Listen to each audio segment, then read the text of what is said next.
Welcome to the Secret Traditions podcast, where ancient wisdom meets modern minds. Welcome back to the deep dive. This time, we're diving into, you guessed it, more of Ramon Llull's The Book of the Order of Knighthood. Yeah, and, it looks like our listeners ready to go a bit deeper, Yeah, they sent in chapters 9, 10, and 11. Oh, wow. So we're really getting into, the core of what it meant to be a knight, beyond the romanticized image. Right, exactly. We're talking about their ethic code. Exactly. Like the real deal. Yeah, the nitty-gritty. Okay, so chapter 9. It starts with the origin story of knighthood. Yeah. And I've got to say, Llull's version of how knighthood came to be is it's pretty captivating. Oh, yeah, for sure. It's he really paints this vivid picture of a world that's, in chaos. Like, imagine a society where the innocent are constantly under threat and justice is, just a distant dream.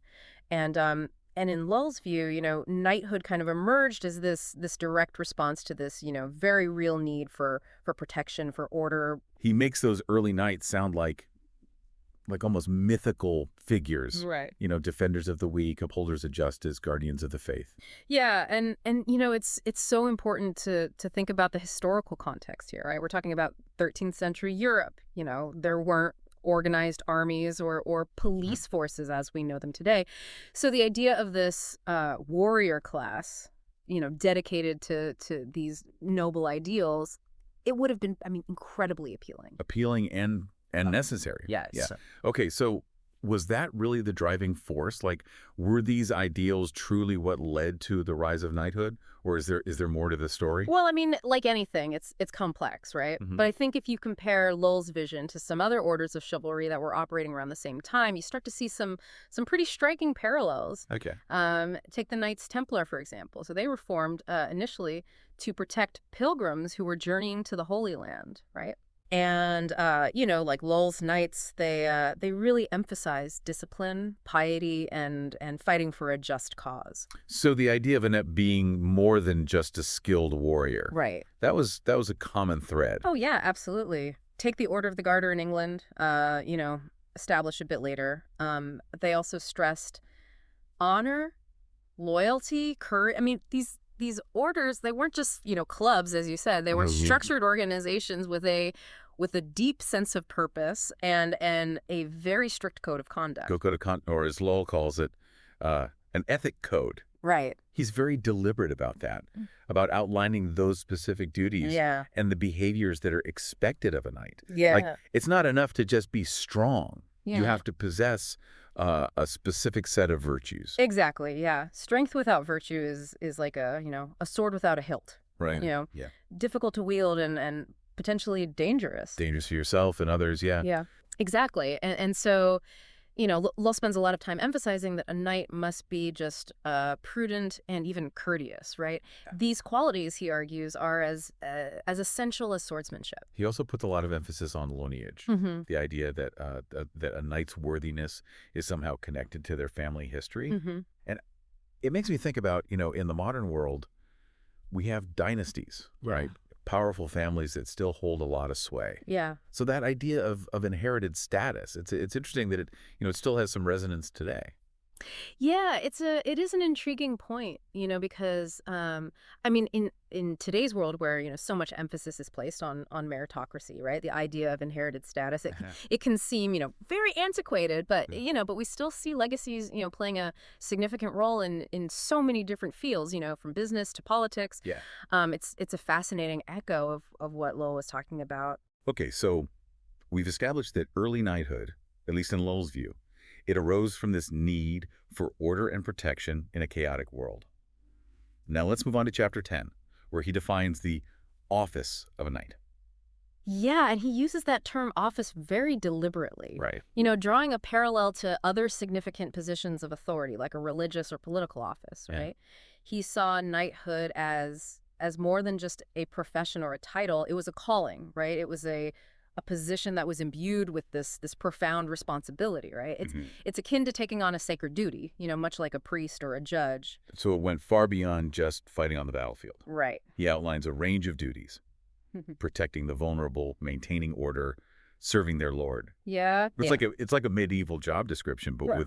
with this much deeper layer of meaning. Precisely. And as with any an important role, job description, it outlines not just the tasks but the mindset, right, that's required. And so Lull stresses the importance of selflessness, right? Putting the needs of others before one's own. This, he believed, was really at the heart of knighthood's true purpose. It's like modern day first responders Yeah. putting their lives on the line for the well-being of others. Exactly. But how did this fit into the rigid social hierarchy of the time? Because, knights, they were bound to their lords. Right. So where did their loyalties truly lie?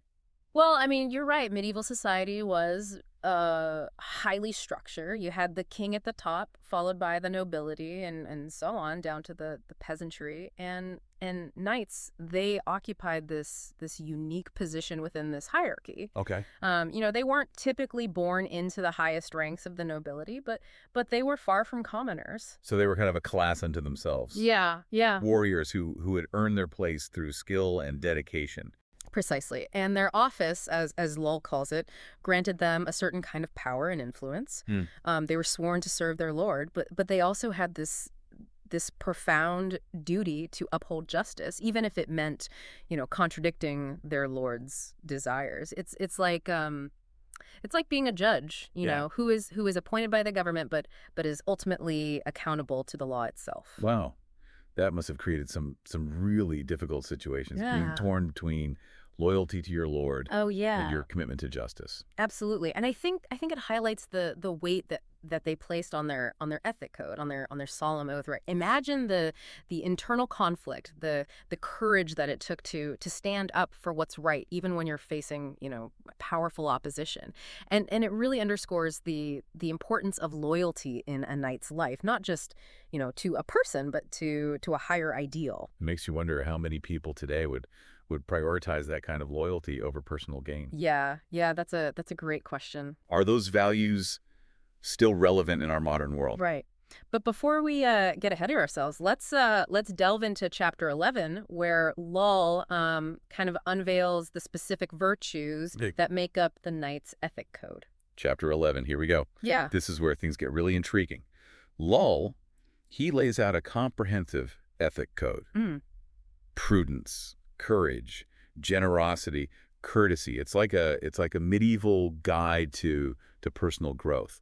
Almost a precursor to, our modern day self-help books. Yeah, and it's remarkably detailed, I mean, he provides specific examples of how a knight should conduct himself in various situations. For example, he says that when accepting a gift, a knight should never appear greedy or overly eager. Interesting. Right. It's about humility and grace, even in moments of personal gain. That is incredibly specific. Yeah. It's fascinating how he breaks down these virtues into tangible actions. Yeah. It's almost like an etiquette guide for warriors, but with a deeper spiritual dimension. Exactly. For Lull, these weren't just, some arbitrary rules. They were a pathway to personal growth and spiritual fulfillment. Right. He saw adhering to this code as essential for a knight's inner transformation, right? Not just for outward appearances. So it's not about becoming a better warrior. Yeah. It's about becoming a better person. Exactly. Which makes you think about the values that we prioritize today and how they shape our own lives. Absolutely. And that's a really powerful insight, isn't it? The idea that a code of conduct can be more than just a set of rules, but a roadmap for personal and spiritual development. Indeed. But before we dive deeper into those virtues, let's take a quick break to hear from our sponsors. All right. And when we come back, we'll unpack these fascinating ethical principles and explore how they might still resonate in our modern world. Don't go anywhere. So, it's really fascinating to think about how these virtues that Lull lays out, how they might still hold relevance in our world today. Right, and I'm really interested in how he connects each virtue to those very practical duties of a knight. Yeah. It's not just about, abstract ideals. Right. It's about how these ideals actually translate into action in the real world. Exactly. Yeah.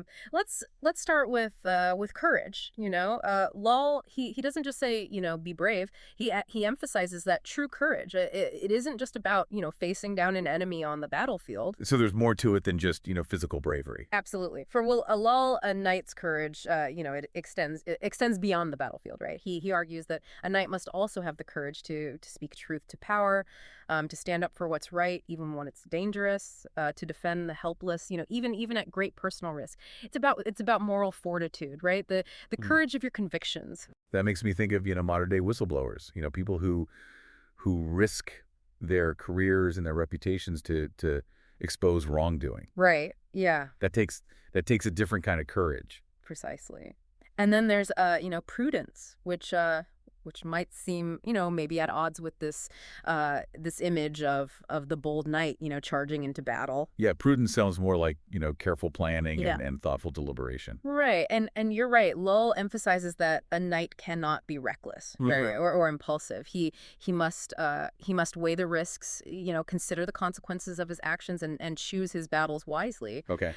Prudence in Lull's view, it's not about, cowardice. It's about strategic thinking. Yeah. And responsible leadership. Like the saying, look before you leap. Yeah. Applies to so many things in life. Absolutely. Yeah. A prudent knight. He's not a hesitant knight. But he's a discerning one, right? He understands that true strength lies in knowing when to act and when to hold back. Now let's move on to, generosity, which might seem like a more straightforward virtue. Yeah. Right? I mean, I imagine generosity back then, it was about sharing your wealth, your resources with those who are less fortunate. Yeah, and it certainly encompasses that aspect. Lull believed a knight should be willing to give generously to the poor, to the needy. But for him, generosity, it goes beyond material wealth. Right, so there's a deeper meaning there. Yes. For Lull, generosity also means giving freely of your time, your talents, your protection. It's about offering hospitality to strangers, mentoring younger knights, using your skills and your influence to uplift others. Okay. It's a generosity of spirit, not just of possessions. It's like that concept of paying it forward. Yeah, right. Yeah, performing acts of kindness without expecting anything in return. Exactly. Creates this ripple effect. Right, and Lowell saw generosity as a cornerstone of a just and compassionate society, right? Yep. A virtue that really strengthens the bonds between individuals and communities. Now, let's talk about the virtue that might seem the most surprising in the context of knighthood. Courtesy. Courtesy. I have to admit, when I first read that, I was a little puzzled. Like, what do good manners have to do with being a warrior? It's an excellent question, and it reveals a lot about Lull's holistic vision of knighthood. Okay. For him, courtesy, it wasn't simply about etiquette or social graces. Right. It was a reflection of inner nobility and a deep respect for others. So it's about how you treat everyone, regardless of their social standing. Exactly. Lull believed that a true knight, he should treat all people with respect and dignity, whether they are a king or a commoner. Okay. Right. He saw courtesy as a way of acknowledging the inherent worth of every human being. It challenges the notion that power or status should dictate how we treat others. It does, yeah. And I think Lull's emphasis on courtesy reminds us that true strength lies in humility and recognizing that shared humanity that connects us all, right? He believed that a knight's actions, both on and off the battlefield, should be guided by this principle. Almost like he's saying that a true knight is a gentleman. Yeah, yeah. Someone who embodies both strength and kindness. That's a wonderful way to put it, yeah. And Lull believed that these virtues, prudence, courage, generosity, and courtesy, they all work together to create this harmonious balance in a knight's character. He saw them as essential qualities for creating a more just and compassionate world. It's amazing how relevant these virtues still are today, even though the world has changed so much since Lull's time. Yeah. It makes you wonder if there are modern day equivalents of these chivalric ideals. It's a fascinating question to consider. Perhaps perhaps we see echoes of these virtues in the work of, human rights activists, community leaders, everyday individuals who are striving to make a positive difference in the world. We may not have knights in shining armor anymore, Yes. but we do have people who embody those same virtues. Right. Courage, prudence, generosity, courtesy. Exactly. We see it in the doctors and nurses who risk their lives to care for the sick, the teachers who dedicate themselves to educating future generations, the activists who fight for social justice, and the everyday heroes who, just perform acts of kindness, big or small. It's a reminder that the spirit of chivalry is not confined to a particular time or place. Right. It's a timeless ideal that can inspire us to be better human beings, to make the world a little brighter, a little more, just a little more compassionate.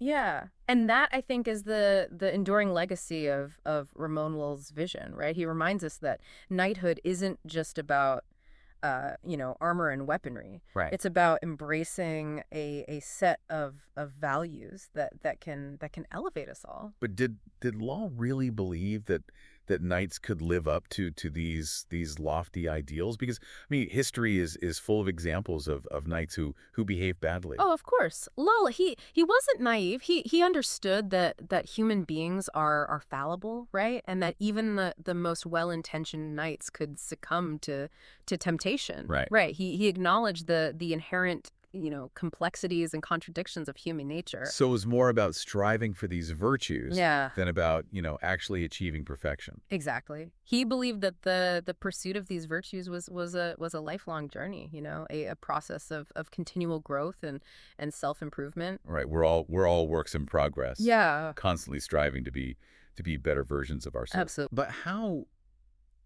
how did Llull's contemporaries receive his ideas? Did his vision of knighthood have a real impact on the world around him? That's a great question, and it leads us to a discussion of Llull's own life, and the historical context in which he was writing. Shall we explore that further? Absolutely. Let's delve into Llull's world and see how his ideas took shape amidst the complexities of medieval society.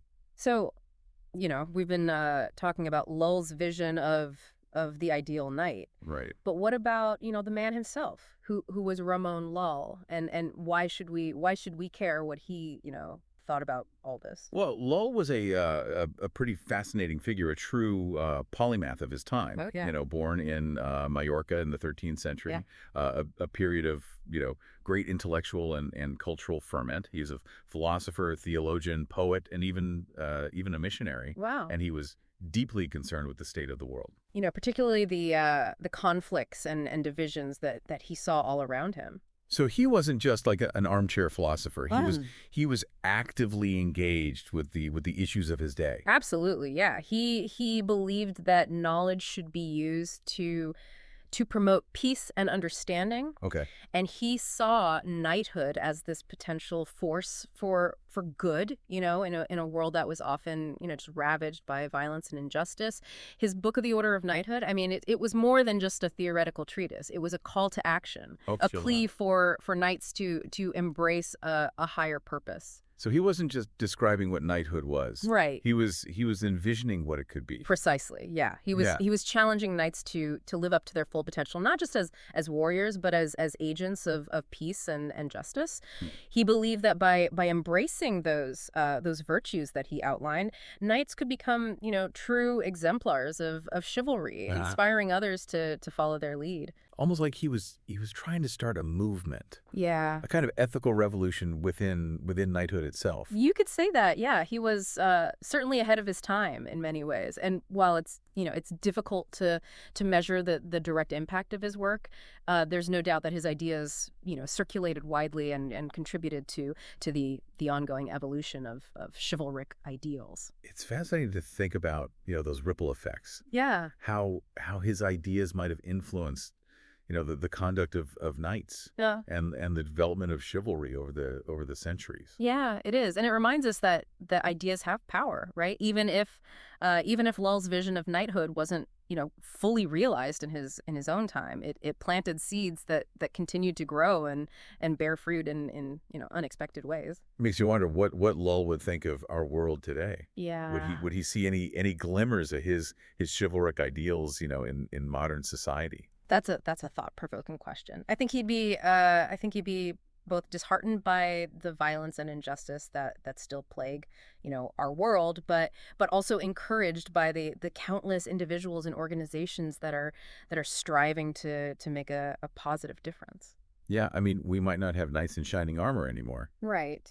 but we do have people who embody those same virtues, Mm-hmm. courage, prudence, generosity, courtesy. Exactly. We see it in doctors and nurses who risk their lives to care for the sick, the teachers who dedicate themselves to educating future generations, the activists who fight for social justice, and the everyday heroes who just perform acts of kindness, large and small. Yeah, it's a reminder that the spirit of chivalry, Yep. it's not confined to a particular time or place. Right. It's a timeless ideal that can inspire us to be better human beings, to make the world, a little brighter, just a little more compassionate. And that, I believe, is the enduring legacy of Ramon Llull's vision, right? Yeah. He reminds us that knighthood, it isn't just about armor and weaponry. Right. It's about embracing a set of values that can elevate us all. It's been an incredible journey exploring these chapters with you. It has. We've delved into the origins of knighthood, Yeah. the weight of their office, and the intricacies of their ethic code. Yeah. But most importantly, I think we've uncovered how these ancient ideals can still resonate, in our modern world. They do. So for our listener, who sparked this whole fascinating deep dive by sending in these specific chapters, I'd say this: the next time you face a challenging decision, Yeah. consider how Lull's virtues might guide your actions. Yeah. How can you act with courage, with prudence, with generosity, and with courtesy? How can you, in your own unique way, embody the spirit of chivalry in your daily life? That's a powerful challenge, It is. and one worth embracing. So until next time, keep exploring, keep learning, and keep diving deep into the ideas that shape our world. Absolutely. Thanks for joining us on The Deep Dive.